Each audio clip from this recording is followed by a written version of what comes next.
Hello दोस्तों, नमस्ते। Practice sets number 4 में आपका बहुत बहुत स्वागत है। दोस्तों, इससे पहले हमने 3 प्रैक्टिस सेट्स कर लिए हैं। यदि वो आपने नहीं देखे हैं तो हमारे चैनल पर जाकर उन्हीं को भी आप कंप्लीट कर लें या देख लें। दोस्तों, आज हमारा प्रैक्टिस सेट्स नंबर है 4 और इसमें ऐसे क्वेश्चन हैं जो एग्जामिनर बहुत बार पूछता है, मतलब रिपीटेड क्वेश्चन है। मैं क्वेश्चनों के बारे में कुछ नहीं कहूँगा, बस आप एक बार विश्वास करके पूरा लेक्चर देखिए, पूरी क्लास को देखिए, आपको लगेगा कि हाँ क्वेश्चन एग्जाम ओरिएंटेड है। चलते हैं। तो पहला क्वेश्चन है हमारा, एक विद्युत हीटर 1000 वाट और 200 वोल्ट अंकित है, तो उसका प्रतिरोध क्या होगा, कुंडली का प्रतिरोध क्या होगा। तो उसने क्या पूछा है, उसका प्रतिरोध। तो इस प्रतिरोध निकालने का फॉर्मूला होता है, वो क्या होता है, R बराबर B²/P। B का मान कितना दे रखा है उसने, 200 वोल्ट। तो 200 स्क्वायर है तो 200 इंटू 200 करेंगे, बटे P की वैल्यू कितनी है हमारी 1000 वाट। तो 1 0 से 1 0, 1 0 से 1 0 और 1 0 से 1 0। तो अब हमारा क्या बचा, 20 × 2। तो हमारा कितना हो जाएगा, 20 × 2 को करेंगे तो 40। तो कितना आंसर आएगा, 40 ओम। तो इस क्वेश्चन का राइट आंसर होगा, वो होगा क्या, 40 ओम, मतलब C is right answer. Question number 2। Question number 2, चालकता की एसआई इकाई क्या होती है, मतलब कंडक्टिविटी की एसआई यूनिट क्या होती है। तो दोस्तों, सबको पता है चालकता की एसआई इकाई क्या होती है, सीमेंस बटे मीटर। क्या होती है, सीमेंस बटे मीटर। तो इस क्वेश्चन का जो राइट आंसर होगा वो होगा ऑप्शन नंबर सी, सीमेंस बटे मीटर। अब जो ये क्वेश्चन आपको दे रखा है ऑप्शन नंबर बी, ये किसकी यूनिट है, आप सभी कमेंट्स में बताइए। तो ये किसकी यूनिट होती है, ये होती है हमारी प्रतिरोधकता की यूनिट। ओम इंटू मीटर किसकी यूनिट होती है, प्रतिरोधकता। किसकी होती है, प्रतिरोधकता की यूनिट। चलते हैं नेक्स्ट क्वेश्चन पे। क्वेश्चन नंबर 3, किसी बिंदु पर आवेश प्रवाह की दर को क्या कहते हैं। तो दोस्तों, आवेश प्रवाह की दर को क्या कहते हैं, बताइए। तो आवेश प्रवाह की दर को क्या कहते हैं, धारा कहते हैं। क्या कहते हैं, आवेश प्रवाह की दर को क्या कहते हैं, धारा। तो इस क्वेश्चन का राइट आंसर होगा, वो होगा option number A is right answer. धारा को इंग्लिश में क्या कहते हैं, करंट। क्या कहते हैं, current. Next question, question number 4, चुंबकीय क्षेत्र सामर्थ्य की एसआई यूनिट क्या होती है। तो चुंबकीय क्षेत्र सामर्थ्य की जो एसआई यूनिट होती है, मतलब इसको इंग्लिश में क्या बोलते हैं, magnetic field strength. Magnetic field strength की जो एसआई यूनिट होती है वो होती है हमारी क्या, एम्पियर बटे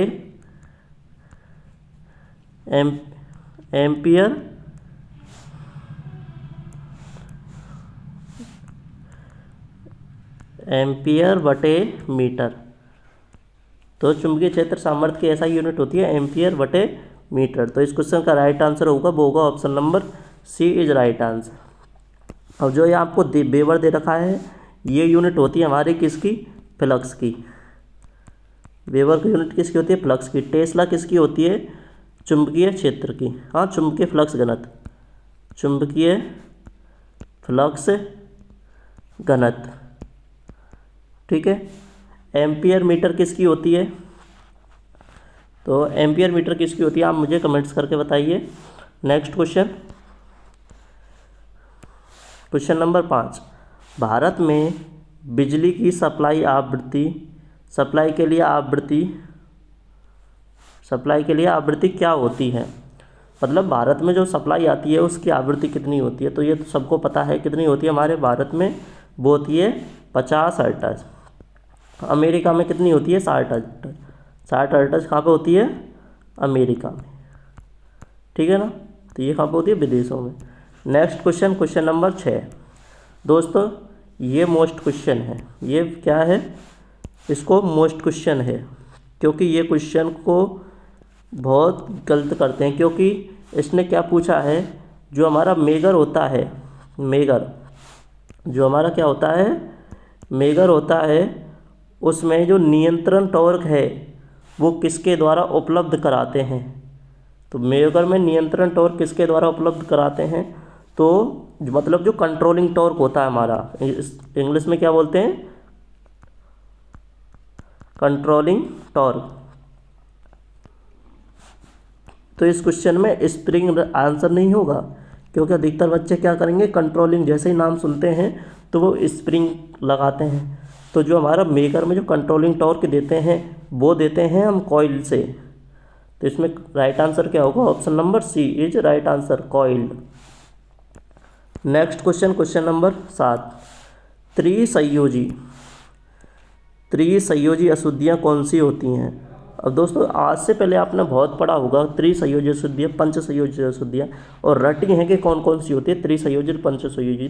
तो आज आपको एक ट्रिक बताऊंगा कि त्रिसंयोजी अशुद्धियाँ कौन सी होती है। अब जिनमें से नहीं है तो वो पंचसंयोजी होंगी।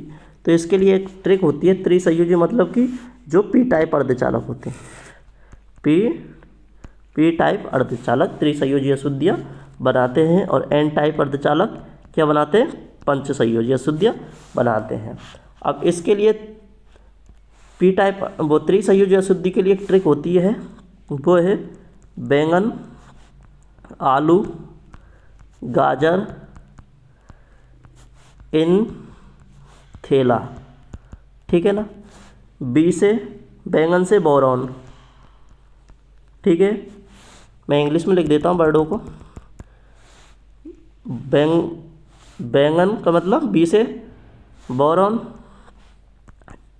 आलू से एल्युमिनियम, गाजर से गैलियम, और इंडियम, इनथेला से मतलब इंडियम, और थेला से मतलब थेलियम, ठीक है ना। तो इसमें से देखो जो हमारी त्रिसंयोजी अशुद्धि कौन सी मिल रही है इसमें, तो इसमें मिल रही है हमारी गैलियम। तो इस क्वेश्चन का जो राइट आंसर होगा वो होगा option number D is right answer, thallium, वो गैलियम। बाकी एंटीमनी और ये बिस्मिथ, ये कौन सी है हमारी, दोनों हैं ये हमारी पंचसंयोजी, ये दोनों कौन सी हमारी पंचसंयोजी। तो इस क्वेश्चन का राइट आंसर होगा वो क्या होगा हमारा, option number D is right answer. क्या होगा हमारा, D is right answer. Next question, question number 7, किस रंग की तरंग दैर्घ्य, किस रंग की तरंग न्यूनतम होती है, न्यूनतम तरंग दैर्घ्य वाला रंग कौन सा है। तो दोस्तों सबने पढ़ा है जो सबसे ज़्यादा अधिक तरंग दैर्घ्य होती है, तरंग दैर्घ्य सबसे अधिक किसकी होती है, तो जो सबसे अधिक होती है तरंग दैर्घ्य वो होती है किसकी, वो होती है लाल की। और सबसे कम किसकी होती है, सबसे कम होती है हमारी बैंगनी की, और इसीलिए हमारा आकाश में जो हमें बैंगनी दिखाई देता है। तो इस क्वेश्चन का राइट आंसर होगा, न्यूनतम पूछा है तो option number B is right answer, बैंगनी रंग। नेक्स्ट क्वेश्चन, उच्च प्रतिरोध क्या है, उच्च प्रतिरोध मापने के लिए किस का प्रयोग किया जाता है, उच्च प्रतिरोध मापने के लिए किसका प्रयोग करते हैं। तो दोस्तों उच्च प्रतिरोध मापने के लिए हम किसका उपयोग करते हैं, वो करते हैं मेगर का, ठीक है ना, किसका करते हैं, मेगर का। तो इस क्वेश्चन का जो राइट आंसर होगा वो होगा ऑप्शन नंबर सी, ठीक है। अब जो हमारा व्हीटस्टोन ब्रिज है इससे मापते हैं हम मध्यम प्रतिरोध, व्हीटस्टोन से क्या मापते हैं, मध्यम प्रतिरोध, और केल्विन ब्रिज से मापते हैं हम न्यूनतम प्रतिरोध, न्यूनतम प्रतिरोध या जिसको हम बोलते हैं निम्न प्रतिरोध, ठीक है ना, क्या मापते हैं, निम्न प्रतिरोध। Next question, question number 10, short pitch binding, short pitch binding के लिए कौन सा हमारा सही है। तो दोस्तों हमारी बाइंडिंग कितने प्रकार की होती है, एक तो होती है शॉर्ट पिच, एक होती है हमारी फुल पिच, और एक होती है हमारी लॉन्ग पिच, लॉन्ग पिच। तो देखो शॉर्ट पिच के लिए क्या होता है हमारा, शॉर्ट पिच के लिए तो इस क्वेश्चन का राइट आंसर होगा कि जो हमारा कॉइल पिच है वो पोल पिच से कम होती है। शॉर्ट पिच में क्या होता है हमारा जो कॉइल पिच है वो पोल पिच से कम होती है, कॉइल पिच पोल पिच से कम होती है। परंतु जो हमारा लॉन्ग पिच है उसमें कॉइल पिच केपी केपी मतलब कॉइल पिच और पोल पिच, ठीक है ना। तो फुल पिच में क्या है, ये दोनों बराबर होते हैं। मतलब कि मैं यहीं पे बता देता हूँ कि जो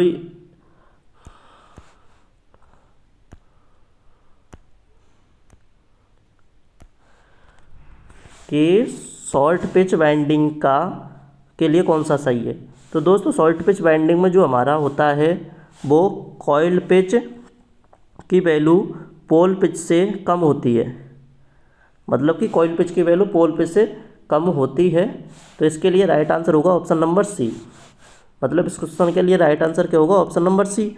परंतु जो ये हमारा ऑप्शन नंबर दे रखा है कि कॉइल पिच बराबर पोल पिच, तो ये होता है हमारा फुल पिच बाइंडिंग के लिए, फुल पिच बाइंडिंग के लिए। और जो ये हमारा दे रखा है कॉइल पिच बड़ी होती है पोल पिच से, जो हमारा ऑप्शन है कि कॉइल पिच बड़ी है हमारी किससे,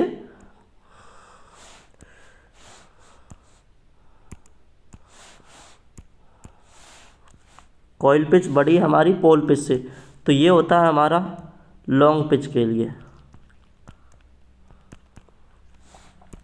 नेक्स्ट क्वेश्चन दोस्तों, यदि आपने हमारे चैनल को अभी तक सब्सक्राइब नहीं किया है तो प्लीज़ चैनल को ज़रूर सब्सक्राइब कर लीजिए और वीडियो अच्छी लगी है तो वीडियो को लाइक करें। नेक्स्ट क्वेश्चन नंबर 11, निम्न में से कौन सा एक सक्रिय घटक नहीं है। मतलब जो एक्टिव एलिमेंट कौन सा नहीं है, एक्टिव एलिमेंट कौन सा नहीं है। तो दोस्तों एक्टिव एलिमेंट कौन से नहीं होते, एक तो हमारा प्रतिरोध नहीं होता है, कैपेसिटर नहीं होता है, इंडक्टर नहीं होता है और एक ट्रांसफार्मर हमारा एक्टिव एलिमेंट नहीं होते हैं। तो इनमें से कौन सा ऑप्शन में दे रखा है हमारा इंडक्टर, तो डी इज राइट आंसर। तो इस क्वेश्चन का राइट आंसर क्या होगा, option number D is right answer. Next question number 7, आग बुझाने की स्मूथ रिंग विधि प्रक्रिया क्या होती है। आग बुझाने की हमारी कितनी विधियाँ होती हैं, वो होती हैं 3। एक होता है स्मूथ रिंग, दूसरी होती है हमारी कूलिंग और तीसरी होती है हमारी क्या, एक स्मूथ रिंग, दूसरी कूलिंग और एक होती है हमारी स्टार्विंग। एक कौन सी होती है हमारी, स्टार्विंग। अब देखो स्मूथ रिंग में तो हम क्या करते हैं कि हम ऑक्सीजन की सप्लाई को कट करते हैं। स्मूथ रिंग में तो हम क्या करते हैं, ऑक्सीजन की सप्लाई को कट करते हैं। और जो हमारी कूलिंग विधि है, कूलिंग विधि में हम क्या करते हैं कि कूलिंग विधि में हम तापमान को कम करते हैं, और स्टार्विंग विधि में हम फ्यूल को अलग करते हैं, आग से फ्यूल को अलग करते हैं। तो उस विधि को क्या कहते हैं, स्मूथरिंग। जिसमें तापमान को कम करते हैं उसको बोलते हैं कूलिंग, और जिस विधि में हम ऑक्सीजन की सप्लाई को कट करते हैं उसको बोलते हैं स्मूथरिंग।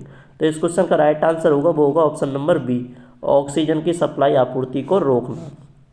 ठीक है, जो शीतलन द्वारा ताप को कम करना ये हो जाएगी हमारी कूलिंग। क्या हो जाएगी, कूलिंग। ठीक है ना। ईंधन को हटाना ऑप्शन जो ए दे रखा है वो हो जाएगी हमारी क्या, स्टार्विंग।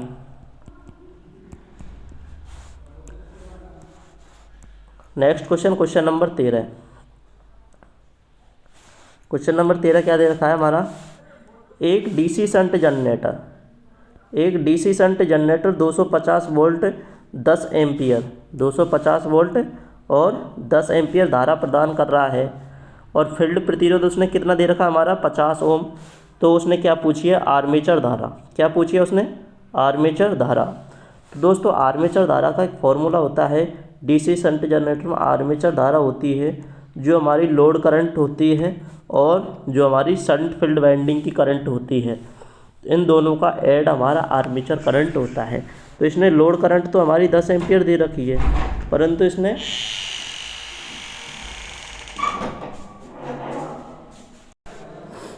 अब जो हमारी ISH है, ISH का फॉर्मूला होता है BL बटे जो हमारा R। तो B कितना दे रखा है, वोल्टेज हमारा 250 दे रखा है, और R दे रखा है कितना 50 ओम। तो ये कितनी आ जाएगी हमारी 5 एम्पियर। तो शंट फील्डिंग करंट कितनी आ जाएगी 5 एम्पियर। तो 10 और 5 कितना हो जाता है 15। तो इस क्वेश्चन का जो आर्मेचर करंट होगी वो कितनी होगी 15 ओम, 15 एम्पियर। नेक्स्ट क्वेश्चन, एक धारा मापी की क्षमता कैसे बढ़ाई जाती है। धारा मापी मतलब कि एमीटर। क्या मतलब एमीटर। तो एमीटर की क्षमता बढ़ाने के लिए क्या करते हैं, हम शंट लगाते हैं, और जो भी किसमें समांतर क्रम में, समांतर। और शंट का मतलब क्या होता है निम्न प्रतिरोध, निम्न प्रतिरोध, ठीक है ना। शंट का मतलब क्या होता है निम्न प्रतिरोध। तो इस क्वेश्चन का जो राइट आंसर होगा वो होगा option number C is right answer. निम्न मान का प्रतिरोध समांतर क्रम में जोड़कर, मतलब इस क्वेश्चन का राइट आंसर होगा ऑप्शन नंबर C। अब इसमें एक ऑप्शन आपको दिख रहा होगा कि उच्च मान का प्रतिरोध सीरीज में जोड़कर। तो ये हम यूज करते हैं वोल्ट मीटर की क्षमता बढ़ाने के लिए। किसकी, वोल्ट मीटर की क्षमता बढ़ाने के लिए क्या करते हैं हम सीरीज में उच्च मान का प्रतिरोध जोड़ते हैं। Next question, question number 15। जैसे जैसे लोड बढ़ता है तो डीसी शंट मोटर की गति क्या होती है। तो दोस्तों डीसी शंट जो मोटर होती है वो हमारी एक क्या कांस्टेंट स्पीड की मोटर होती है, कांस्टेंट स्पीड की क्या होती है मोटर होती है। तो जैसे ही इसमें क्या है, जैसे जैसे लोड बढ़ता है तो इसकी गति है जो इसमें हमको आंसर कुछ घटती है मतलब नहीं करना, या स्थिर रहती है इसको भी नहीं करना, कि कोई परिवर्तन नहीं होगा। क्योंकि जैसे ही लोड बढ़ता है इसकी गति क्या है थोड़ी सी कम हो जाती है, 1 से 5% इसकी गति कम हो जाती है। तो एक क्वेश्चन राइट आंसर।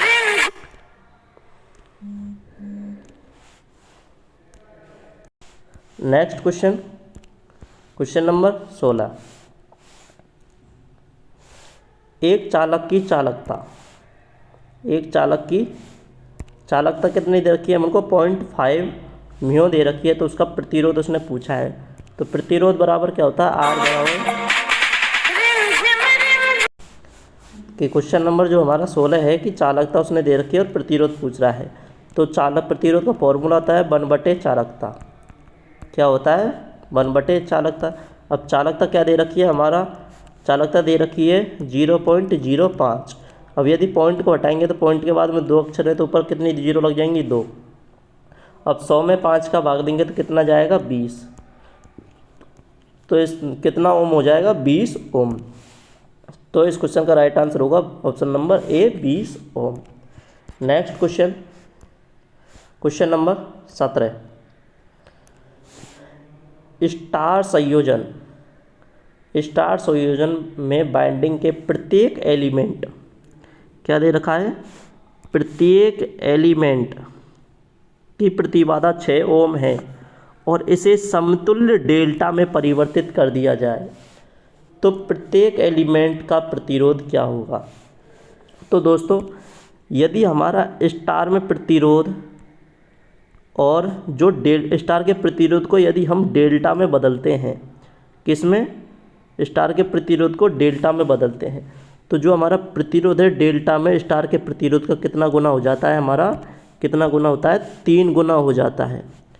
कितना 3 गुना। तो डेल्टा में बदलेंगे तो क्या हो जाएगा 3 गुना, स्टार में कितना दे रखा 6, तो कितना हो जाएगा 18। तो डेल्टा में प्रतिबाधा कितनी हो जाएगी हमारी 18। तो इस क्वेश्चन का राइट आंसर होगा वो होगा option number B। Next question, question number 18। परमीएबिलिटी की इकाई क्या होती है, परमीएबिलिटी की यूनिट क्या होती है। तो दोस्तों परमीएबिलिटी की यूनिट क्या होती है, तो यूनिट होती है परमीएबिलिटी की, वो होती है हमारी हेनरी बटे मीटर। हेनरी बटे क्या होती है मीटर, ठीक है ना। वोल्ट बटे मीटर होती है हमारी विद्युत क्षेत्र की। फैराड पर मीटर होती है हमारी विद्युतशीलता की, विद्युतशीलता, ठीक है ना। और एम्पियर बटे मीटर स्क्वायर होता तो ये हो जाती है हमारी धारा घनत्व की।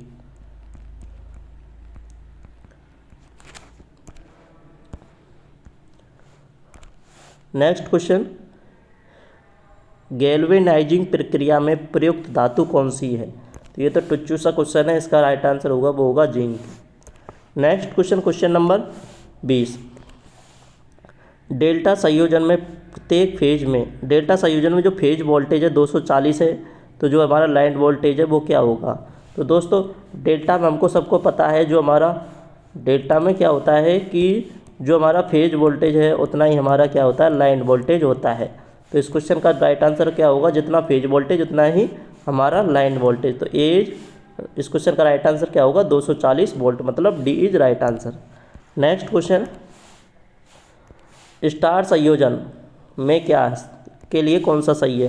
तो स्टार संयोजन में जो हमारे लाइन करंट है वो फेज करंट, वो लाइन करंट फेज करंट दोनों क्या होती हैं, बराबर होती हैं, और जो लाइन वोल्टेज है वो फेज वोल्टेज का √3 गुना होता है।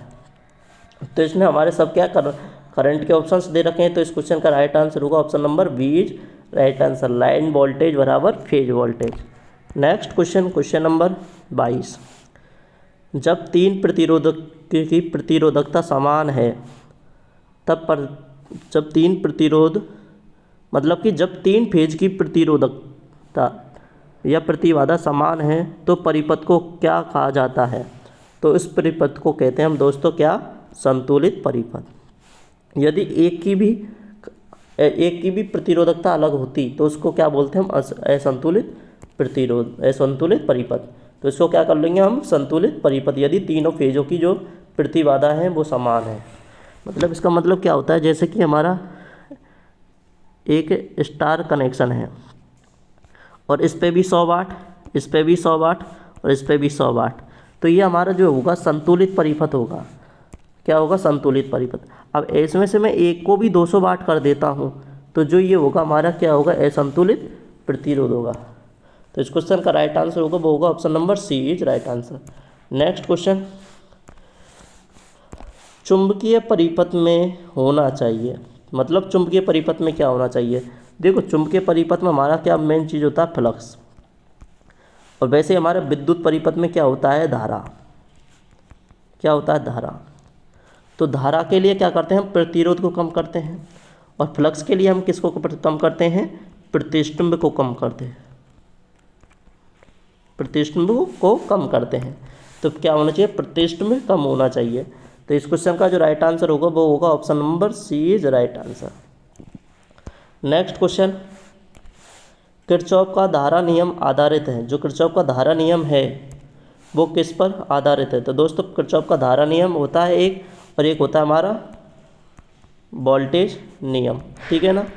तो धारा नियम किस पर करता है, आवेश संरक्षण पर कार्य करता है, आवेश संरक्षण पर कार्य करता है, और जो वोल्टेज नियम है वो ऊर्जा संरक्षण पर कार्य करता है। तो इसने क्या पूछा है, धारा नियम, तो धारा नियम के क्या लिए हो जाएगा ऑप्शन नंबर सी, आवेश संरक्षण। नेक्स्ट क्वेश्चन, निम्न में से किस मोटर में पोल पर एक तांबे का छल्ला होता है? तो दोस्तों जिस पोल पर एक तांबे का छल्ला होता है वो मोटर होती है हमारी शेडेड पोल मोटर, ठीक है ना। कौन सी मोटर होती है, shaded pole motor. Next question, next question number 26, Fleming के दाएं हाथ के नियम में जो हमारी तर्जनी उंगली होती है, तर्जनी उंगली होती है वो किसे इंगित करती है? तो दोस्तों तर्जनी उंगली होती है जो हमारी करती है चुंबकीय फ्लक्स की दिशा को, किसको करती है, चुंबकीय फ्लक्स की दिशा को। बल की दिशा को कौन करता है, अंगूठा, ठीक है। चालक के घूमने की दिशा ये होता हमारा बाएं हाथ नियम में, ठीक है, अंगूठा करता है। और विद्युत भाग बल की दिशा को कौन करता है, हमारी मध्यमा अंगुली। तो next question, question number 27, armature का प्रतिरोध कितना होता है? तो दोस्तों सबको पता है आर्मेचर का प्रतिरोध हमेशा 1 ओम या 1 ओम से कम होता है। तो इस क्वेश्चन का राइट आंसर क्या होगा, option number C is right answer, 1 ohm. Wave binding में पैरेलल पाथ की संख्या कितनी होती है? तो दोस्तों वेव बाइंडिंग में जो पैरेलल पाथ हैं ए बराबर कितने होते हैं, 2। सिंपलेक्स के लिए अब इसने कोई कंडीशन नहीं दे रखी है तो क्या होगा हमारा 2। तो option number A is right answer, क्या होगा, ए इज राइट आंसर, मतलब ए बराबर कितने होंगे 2। पर ए बराबर पी किस में होते हैं हमारे, वो होते हैं हमारे किस में, लैप बाइंडिंग में, ठीक है ना, किस में होते हैं, लैप बाइंडिंग में। नेक्स्ट क्वेश्चन, किस मोटर में फील्ड वाइंडिंग और आर्मेचर वाइंडिंग, किस मोटर में जो हमारी फील्ड वाइंडिंग है वो आर्मेचर वाइंडिंग के सीरीज क्रम में होती है। मतलब जो ये हमारा आर्मेचर है और इसके सीरीज में जो हमारी फील्ड वाइंडिंग होती है, तो ये कौन सी मोटर होती है, हमारी सीरीज मोटर होती है। कौन सी, सीरीज मोटर। तो इसमें और आंसर होगा हमारा डीसी सीरीज मोटर। क्या होगा, DC series motor, option number B right answer. Next question, question number 23, NBC हमारी कैसे बनाई जाती है। तो दोस्तों एक होता है हमारी एनबीसी, एक होता है ओएलसी, एक होता है एनबीसी और एक होता है हमारा ओएलसी, ओएलआर, मतलब no load coil, no NBC no bolt coil, इसकी फुल फॉर्म क्या होती है, नो बोल्ट कॉइल, और एक होती है ओएलआर, ओवरलोड कॉइल, ओवरलोड ओएलसी, ठीक है ना, ओवरलोड कॉइल। तो ये जो हमारी एनबीसी होती है वो होती है पतले तार अधिक टर्न, किसकी होती है, पतले तार अधिक टर्न। और जो हमारी मोटे तार कम अधिक टर्न, मोटे तार कम टर्न की होती है, वो होती है हमारी कौन सी, ओएलआर, ठीक है, ओवरलोड ओएलसी, ओवरलोड के लिए रिले कॉइल, ठीक है ना। दोस्तों इसके लिए मैं बोलूँगा नहीं, यदि क्वेश्चन अच्छे लग रहे तो प्लीज़ लाइक करें, चैनल को सब्सक्राइब करें और दोस्तों को अपने को शेयर करें। चलते हैं क्वेश्चन नंबर 36, यूनिवर्सल मोटर की संरचना किसके समान होती है। तो दोस्तों यूनिवर्सल मोटर है, उसकी संरचना किसके समान होती है, तो इसकी संरचना हमारे डीसी सीरीज मोटर के समान होती है। किसके समान, डीसी सीरीज मोटर के समान होती है। तो इस क्वेश्चन का राइट आंसर होगा, वो होगा सीरीज मोटर के समान, option number C is right answer. Next question, question number 32, घड़ी में कौन सी मोटर यूज की जाती है। तो घड़ी में दोस्तों हम हिस्टैरिसीस मोटर यूज करते हैं। कौन सी, हिस्टैरिसीस मोटर यूज करते हैं। तो इस क्वेश्चन का राइट आंसर होगा, वो होगा option number B is right answer. Next question, question number 33, single phase capacitor start motor में अपकेंद्रीय स्विच किसके साथ जुड़ा होता है। तो जो हमारा अपकेंद्रीय स्विच है, जो हमारा अपकेंद्रीय स्विच होता है वो होता है हमारा किसके साथ में, स्टार्टिंग वाइंडिंग के सीरीज क्रम में, स्टार्टिंग वाइंडिंग के सीरीज में, स्टार्टिंग वाइंडिंग के सीरीज क्रम में जुड़ा होता है। तो इस क्वेश्चन का राइट आंसर होगा option number C is right answer, starting winding के सीरीज क्रम में। नेक्स्ट क्वेश्चन, इंटरग्रेटिंग इंस्ट्रूमेंट का उदाहरण कौन सा है। तो दोस्तों इसका उदाहरण होता है KWH मीटर, KWH मीटर या एम्पियर हावर मीटर, ठीक है ना। तो इसमें जो हमारा ऑप्शन दे रखा है वो दे रखा है क्या, हमारा किलोवाट मीटर घंटा मीटर। ये KWH को हम किलोवाट घंटा मीटर भी बोलते हैं। तो ये इस क्वेश्चन का राइट आंसर होगा, वो होगा ऑप्शन नंबर ए। Next question, question number 35, moving coil instrument में जो हमारा डिफ्लेक्टिंग टॉर्क है वो किसके समानुपाती होता है। तो मूविंग कॉइल में जो हमारा डिफ्लेक्टिंग टॉर्क है वो धारा के समानुपाती होता है। मूविंग कॉइल मतलब मूविंग कॉइल इंस्ट्रूमेंट में, ठीक है ना, मूविंग कॉइल इंस्ट्रूमेंट में जो हमारा धारा के स्क्वायर के समानुपाती होता है मूविंग कॉइल में, ठीक है ना। मूविंग कॉइल में स्क्वायर धारा के समानुपाती होता है, परंतु मूविंग आयरन में होता है धारा के स्क्वायर के समानुपाती। तो इसका राइट आंसर होगा, वो होगा option number A is right answer. Next question, किसी आदर्श वोल्टमीटर का रेजिस्टेंस कितना होता है। दोस्तों ये हमारे क्या है, इसमें 4 कंडीशन आती हैं। एक तो हो गया हमारा आदर्श वोल्टमीटर, एक हो गया आदर्श हमारा एमीटर, और एक होता है हमारा वोल्टेज सोर्स, और एक होता है हमारा वोल्टेज स्रोत, और एक होता है हमारा धारा स्रोत। ये हमारे क्या होते हैं, 4 होते हैं। तो दोस्तों इसमें से आपको कुछ नहीं करना, आपको सिर्फ एक डाटा याद करना है। आपके जचे जौन सा डाटा याद कर लीजिए। अब जैसे कि मैंने क्या है, धारा स्रोत का मान याद कर रखा है कि आदर्श धारा स्रोत का वैल्यू होती है हमारी अनंत। जब धारा स्रोत की अनंत है तो वोल्टेज स्रोत की कितनी हो जाएगी, 0। अब जो हमारा वोल्टेज सोर्स है, स्रोत है, वो एमीटर की भांति कार्य करता है। मतलब कि जो हमारा आदर्श एमीटर का जो प्रतिरोध है वो हो जाएगा 0, और जो हमारा आदर्श वोल्टमीटर का प्रतिरोध है वो हो जाएगा हमारा क्या, अनंत। तो इस क्वेश्चन का जो राइट आंसर होगा वो होगा ऑप्शन नंबर ए। आपको सिर्फ एक की वैल्यू याद रखनी है, या तो हम धारा स्रोत की रख लो, या वोल्टेज स्रोत की रख लो, या हमारा आदर्श वोल्टमीटर की रख लो, या आदर्श मल्टीमीटर की रख लो। Next question, question number 37। Megger का पैमाना होता है। तो दोस्तों मेगर हमारे दो प्रकार के होते हैं, एक तो होता है सीरीज टाइप का और एक होता है शंट टाइप का। तो शंट टाइप में जो हमारी दाएं तरफ है वो तो ये शंट मान लो और ये सीरीज मान लो। जो हमारा मेगर है वो दो प्रकार का होता है, एक तो सीरीज टाइप का, एक शंट टाइप का।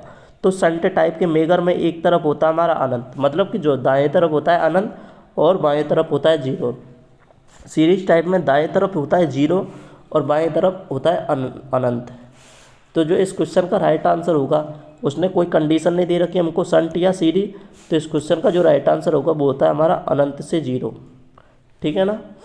कई बच्चे इसमें शून्य से अनंत भरेंगे, ठीक है ना। तो जो हमारा मेगर है उसकी रीडिंग हमारी, क्योंकि उसका पॉइंटर हमेशा अनंत पर होता है मेगर का। Next question, question number 38। जो डायनेमोमीटर होता है उसका उपयोग किस पर करते हैं। तो दोस्तों डायनेमोमीटर का उपयोग हम AC DC दोनों पर करते हैं। किस पर करते हैं, AC DC दोनों पर। तो इस क्वेश्चन का राइट आंसर होगा option number B is right answer. Next question, SCR कितने टर्मिनल होते हैं। जो SCR है उसमें कितने टर्मिनल होते हैं। तो SCR में 3 होते हैं, एनोड, कैथोड, गेट। कितने होते हैं, anode, cathode, gate. Next question, FET की फुल फॉर्म। तो दोस्तों ये सबको पता है FET की फुल फॉर्म क्या होती है, वो होती है field effect transistor. Option number D is right answer. Next question, इनमें से कौन सा वोल्टेज कंट्रोल डिवाइस है। तो दोस्तों ये वोल्टेज कंट्रोल डिवाइस कौन सा है। तो ये दोस्तों सभी जो डिवाइस दे रखे हैं ये हमारे क्या वोल्टेज कंट्रोल है। JFET भी हमारा वोल्टेज कंट्रोल है, FET भी वोल्टेज कंट्रोल है, मॉसफेट भी वोल्टेज कंट्रोल है। तो जो इस क्वेश्चन का राइट आंसर होगा वो होगा option number D is right answer. क्या होगा, option number D is right answer. Next question, emitter base 1 base 2 किस युक्ति के टर्मिनल होते हैं। क्या पूछना है उसमें, टर्मिनल किसके होते हैं। क्या टर्मिनल देख रखे हैं। एक तो दे रखा है बेस, एक दे रखा है B1 मतलब बेस नहीं, बेस 1 और बेस 2, और एक दे रखा है हमारा क्या, वो दे रखा है हमारा एमीटर। तो ये होते हैं हमारे किसके, UJT के।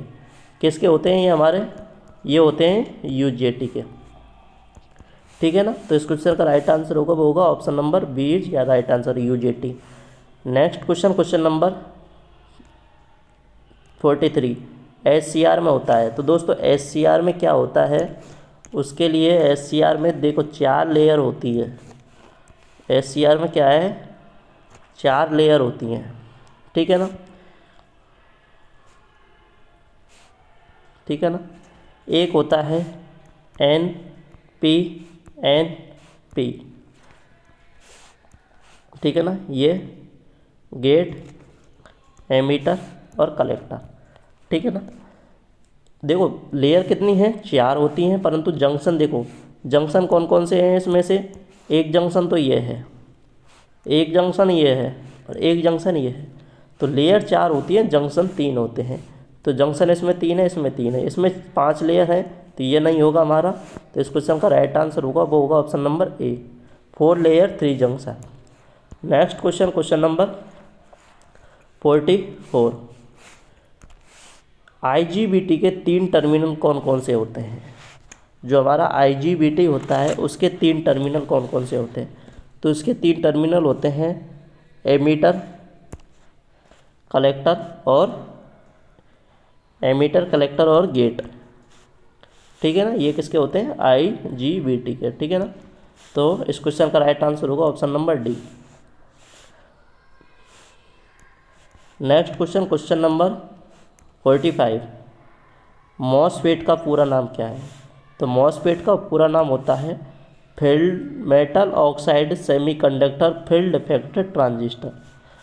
Metal oxide semiconductor field effect transistor APT की फुल फॉर्म होती है। नेक्स्ट क्वेश्चन नंबर 46, कौन सी वायरिंग सबसे सुरक्षित वायरिंग होती है। तो इस क्वेश्चन का राइट आंसर होगा, वो होगा option number B, concealed conduit wiring, सतह प्रदक्षी वायरिंग। क्वेश्चन नंबर 7, ब्रिटेनिया जोड़ का प्रयोग किया जाता है। तो दोस्तों ब्रिटेनिया जोड़ का प्रयोग करते हैं हम सिरोपरी लाइनों में। किस में करते हैं, सिरोपरी लाइनों में। नेक्स्ट क्वेश्चन नंबर 48,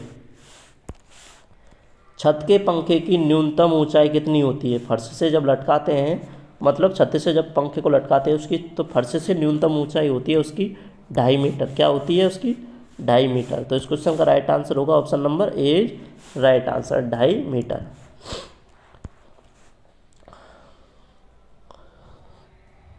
इसमें एक चीज़ और समझना दोस्तों कि जो हमारा, जैसे कि ये हमारा ऊपर की छत है और ये हमारे नीचे की फर्श है। अब हमारा पंखा मान लो यहाँ पे लटक रहा है, जो हमारा क्या है कि जो हमारा फैन है वो यहाँ लटक रहा है, तो ये डिस्टेंस हमारी कितनी होगी और ये डिस्टेंस हमारी कितनी होगी। मतलब कि ये हमारा क्या है, पंखा है, और उसने पूछा है कि कौन कौन सी डिस्टेंस, तो ये होती है हमारी 60 सेंटीमीटर न्यूनतम, और ये होती है हमारी कितनी, न्यूनतम 60 सेंटीमीटर होनी चाहिए, और ये कितनी होती है हमारी न्यूनतम 2.5 मीटर। इससे ज़्यादा हो सकती है पर इससे कम नहीं। क्वेश्चन नंबर कौन सा है हमारा 49 और 50 कि मेगर में जो स्थापित जनरेटर होता है, मेगर में जो जनरेटर होता है उसकी घूर्णन गति क्या होती है। तो दोस्तों ये सबको पता है कितनी होती है, 140 से 160 RPM होती है। ठीक है ना, तो ये इस क्वेश्चन का राइट आंसर होगा 140 से 160 RPM।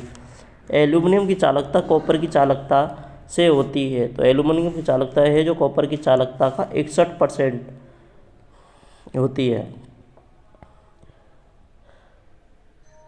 ठीक है ना, एल्यूमिनियम की चालकता कॉपर की चालकता से 61% कम होती है। ठीक है ना, ये अधिक ऑप्शन नहीं होंगे, ये क्या होंगे, सभी कम ऑप्शन होंगे, 61% होती है। तो दोस्तों ये आज के हमारे 50 क्वेश्चन थे। यदि आपने अभी तक हमारे चैनल को सब्सक्राइब नहीं किया है तो प्लीज़ चैनल को सब्सक्राइब करें। वीडियो अच्छी लगी है तो वीडियो को लाइक करें, शेयर करें, और जो भी आपका डाउट है तो कमेंट्स में पूछ सकते हैं। और आपको PDF कहाँ मिलेगी, तो PDF के लिए आपको क्या करना है, इस नंबर पे व्हाट्सएप में क्या लिखना है, इसमें लिखना है आपको, हेलो सर PDF, और सेट नंबर लिख देना, मतलब कि जैसे भी कौन सा सेट है, सेट नंबर 4। ठीक है ना, इस नंबर पर आपको व्हाट्सएप करना है। थैंक यू दोस्तों पूरा वीडियो देखने के लिए। और ये आपके आंसर शीट दे रखी हैं, आप एक बार सबका मैच कर लेना।